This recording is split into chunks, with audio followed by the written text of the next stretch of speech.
चंद्रयान-3 का विक्रम लैंडर जब से चांद की सतह पर लैंडिंग किया है, तब से लेकर अब तक चांद की दुनिया के भयानक खुलासे कर रहा है।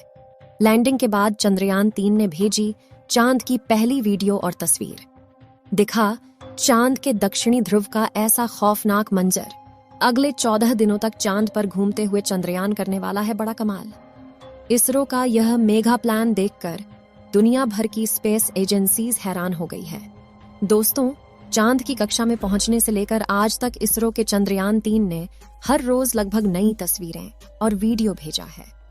और क्या आप जानते हैं कि रूस का लूना 25 जिस दिन क्रैश कर गया, उस दिन भी लूना के स्थित की दुर्लभ तस्वीरें साझा की थीं, जिसमें चंद्रमा का वह फॉरसाइट दिख रहा था जिससे धरती पर बैठकर किसी भी टेलीस्कोप से नहीं देखा जा सकता। लेकिन इस वक्त की सबसे बड़ी खबर यह है कि चंद्रयान-3 चंद्रमा की सतह पर सफलतापूर्वक लैंड कर चुका है, जिसके तुरंत बाद उसने अपने अंदर लगे एडवांस हाई क्वालिटी कैमरा की मदद से चांद के दक्षिणी ध्रुव की पहली झलक कैप्चर कर ली है।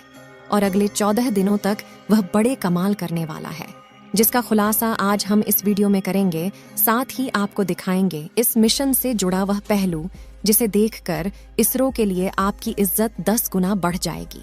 तो देखिए इस वीडियो को अंत तक। दोस्तों, 14 जुलाई को पृथ्वी से चांद के लिए रवाना हुआ चंद्रयान-3 ने इतिहास रच दिया है, जब उसने 23 अगस्त की शाम चांद के साउथ पोल पर लैंडिंग किया, जहां आज तक दुनिया का कोई देश नहीं पहुंच पाया। चंद्रमा आज भी अपने अंदर अनेक ऐसे रहस्य समेटे हुए हैं, इसलिए दुनिया भर के वैज्ञानिक इसमें काफी रुचि दिखाते हैं।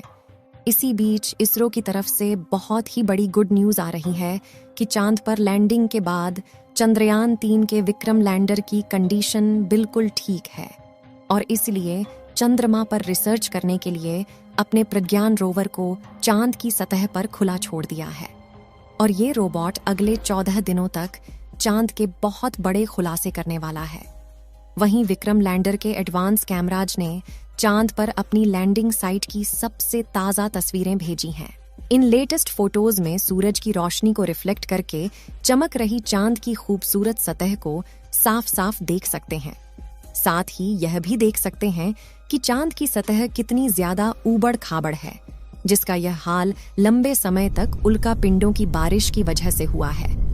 वहीं लैंडिंग से ठीक पहले विक्रम लैंडर पर लगे लैंडर पोजीशन डिटेक्शन कैमरों ने चांद की कई कमाल की फोटोज खींची थीं। और इसरो द्वारा शेयर की गई इन तस्वीरों में आपको कुछ नाम लिखकर दिखाई दे रहे होंगे, क्योंकि चंद्रमा पर मौजूद बड़े बड़े इम्प्लांट फ्लैट है, जो यहाँ से तो हमें केवल कद्दू की तरह दिखाई दे रहे हैं। लेकिन चौंकाने वाली बात यह है कि इन्हीं रहस्यमय गड्ढों के नीचे 1-2 किलोग्राम नहीं, बल्कि पूरे 10 करोड़ टन पानी मौजूद हो सकता है और कई बेशकीमती खनिजों का भंडार हो सकता है, जिसका रिसर्च करने के लिए विक्रम ने अपने प्रज्ञान रोवर को रवाना कर दिया है। तो चंद्रयान-3 के रिसर्च मिशन के ऑब्जेक्टिव क्या है और ये अपने रिसर्च के दौरान चांद के किन किन रहस्यों से पर्दा उठाने वाला है, जिससे नासा और रूस को भी जलन होने लगी है। आइए जानते हैं दोस्तों। विक्रम लैंडर पर कोई चार्ज नहीं लगेगा, यानी कि लैंडिंग के बाद अब वो अपनी जगह पर खड़ा होकर चंद्रमा पर सर्च करेगा, जिससे यह चांद के पतले वातावरण के अंदर मौजूद प्लाज्मा पार्टिकल जारी करेगा। दिन और रात में चंद्रमा की सतह के बदलते तापमान की जांच करेगा, अपनी लैंडिंग साइट के आसपास आने वाले भूकंप की गति और तीव्रता की स्टडी करेगा और सतह के नीचे लेजर फेंककर सरफेस एलिमेंट्स की जांच करेगा, जिसके लिए इसके अंदर 4 पेलोड उपकरण लगाए गए हैं। जबकि चंद्रयान-3 का प्रज्ञान रोवर अपने टायर्स की मदद के चलते हुए चांद के दूर दराज इलाकों की तरफ रवाना हो चुका है और चलते चलते इसने इसरो को भी चांद का डेटा भेजना शुरू कर दिया है। आपको बता दें कि प्रज्ञान रोवर में लेजर इंडक्टेड ब्रेकडाउन स्पेक्ट्रोमीटर और अल्फा पार्टिकल एक्सरे स्पेक्ट्रोमीटर जैसे 2 पेलोड उपकरण लगाए गए हैं, जो कि लेजर की मदद से चांद की सतह के अंदर तक जाएंगे और सतह के नीचे मौजूद पानी का पता लगाएंगे। साथ ही यह चांद की मिट्टी और चट्टानों में मौजूद मैग्नीशियम, एल्युमिनियम, क्रोमियम और सिलिकॉन जैसी कीमती खनिजों को भी खोज निकालेंगे और इस रहस्यों से पर्दा उठाएंगे कि आखिर जान के अंदर क्या छुपा हुआ है।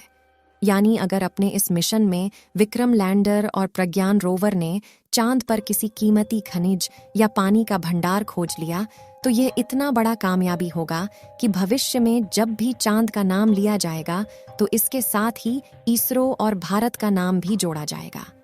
आपको बता दें कि रिसर्च मिशन चांद के वे लूनर दिन होते हैं जो कि पृथ्वी के 14 दिनों के बराबर हैं, जिसके बाद चंद्रयान 3 का विक्रम लैंडर और प्रज्ञान रोवर अपने आप निष्क्रिय हो जाएंगे और सदियों तक चांद की सतह पर खड़े होकर भारत के नाम का ठप्पा लगा देंगे। ऐसा इसीलिए क्योंकि इसरो ने वापस लाने का कोई प्लान नहीं बनाया है। वहीं इसे सिर्फ दिन के वक्त ही काम करने के लिए डिजाइन किया गया है, यानी 14 दिन के बाद जब विक्रम लैंडर की लैंडिंग साइट पर अगले 14 दिन के लिए रात होगी तब इसके सोलर पैनल चार्ज नहीं हो पाएंगे और धीरे धीरे इसके सभी उपकरण बंद हो जाएंगे। हालांकि यहाँ गौर करने वाली बात यह है कि इसरो के मिशन का सबसे महत्वपूर्ण लक्ष्य चांद की सतह पर सॉफ्ट लैंडिंग करना था। मगर ये सवाल आता है कि चांद पर लैंडिंग करना इतना मुश्किल क्यों है? क्यों 23 अगस्त का दिन इसरो के इतिहास का सबसे ऐतिहासिक दिन बन चुका है और क्यों इसरो की इस उपलब्धि से ब्रिटेन, चीन और रूस जलकर राख हो चुके हैं? दरअसल दोस्तों, चांद के दक्षिणी ध्रुव पर उतरना आसमान से तारे तोड़ने के समान है, क्योंकि चंद्रमा के दक्षिणी ध्रुव पर सूरज की रोशनी उतनी नहीं पहुंच पाती जितनी चांद के दूसरे हिस्सों पर पहुंचती है। इसी वजह से चांद के दक्षिणी ध्रुव पर चारों तरफ घनघोर अंधेरा रहता है। वहीं पृथ्वी से चंद्रमा के इस क्षेत्र की दूरी ज्यादा होने की वजह से लैंडिंग के दौरान कमांड सेंटर का लैंडर से संपर्क टूटने का खतरा बना रहता है। साथ ही चांद पर ऐसा कोई मजबूत वायुमंडल भी नहीं है जो लैंडिंग के दौरान घर्षण पैदा करके लैंडर की रफ्तार को कम कर सके। इसी वजह से चंद्रमा के इस हिस्से में लैंडिंग करना काफी चुनौतीपूर्ण रहता है। ऐसे में किसी भी स्पेसक्राफ्ट को चांद पर लैंड करवाने का एक ही तरीका मुमकिन है, जिसे चंद्रयान 3 के विक्रम लैंडर ने ही अपनाया था। इस तरीके में लैंडर को चांद की सबसे छोटी ऑर्बिट में अपनी न्यूनतम ऊंचाई वाले बिंदु तक ले जाया जाता है, जो कि 20 से 30 किलोमीटर के बीच होता है, जिसके बाद लैंडर अपनी कक्षा छोड़कर चांद की सतह पर उतरने के लिए रवाना होता है और नीचे पहुंचने के दौरान अपने थ्रस्टर्स का इस्तेमाल करना शुरू कर देता है, जो विपरीत दिशा में फोर्स लगाकर इंजन ब्रेकिंग का सहारा लेते हुए स्पेसक्राफ्ट की रफ्तार कम करते हैं। रफ्तार को कम करने के बाद लैंडर के सामने जो अगली चुनौती आती है वह होती है चांद की धूल। इसी बात से आप यह अंदाजा लगा सकते हैं कि आखिर चंद्रमा पर लैंडिंग करना कितना मुश्किल है और इसरो के चंद्रयान 3 ने कितना बड़ा कमाल कर दिखाया है। और इस मिशन से इसरो ने वो कर दिखाया जो नासा और रूस जैसे बड़े देश भी नहीं कर पाए हैं। जबकि रूस तो चंद्रयान 3 से आगे निकलने की हड़बड़ी में एक हफ्ते पहले ही अपने लूना 25 मिशन में बुरी तरह से फेल हो चुका है। यानी भारत ने अमेरिका और रूस जैसे बड़े देशों को भी पछाड़ दिया है और पाकिस्तान तो अगले 100 सालों में भी स्पेस रिसर्च की फील्ड में भारत के आसपास तक नहीं पहुंच पाएगा। दोस्तों, आपको क्या लगता है, चंद्रयान 3 चांद पर पानी की तलाश कर पाएगा या नहीं? अपनी राय कमेंट में जरूर बताएं। इस वीडियो को एक लाइक जरूर करें और अपने मित्रों तक इस वीडियो को शेयर करें ताकि उन्हें भी जानकारी मिल सके। और भी नॉलेजेबल वीडियो के लिए अपने भरोसेमंद चैनल को सब्सक्राइब जरूर करें और बेल आइकन को ऑल पर सिलेक्ट करना बिल्कुल ना भूलें। मिलते हैं किसी और नॉलेजेबल वीडियो के साथ। वीडियो को अंत तक देखने के लिए धन्यवाद।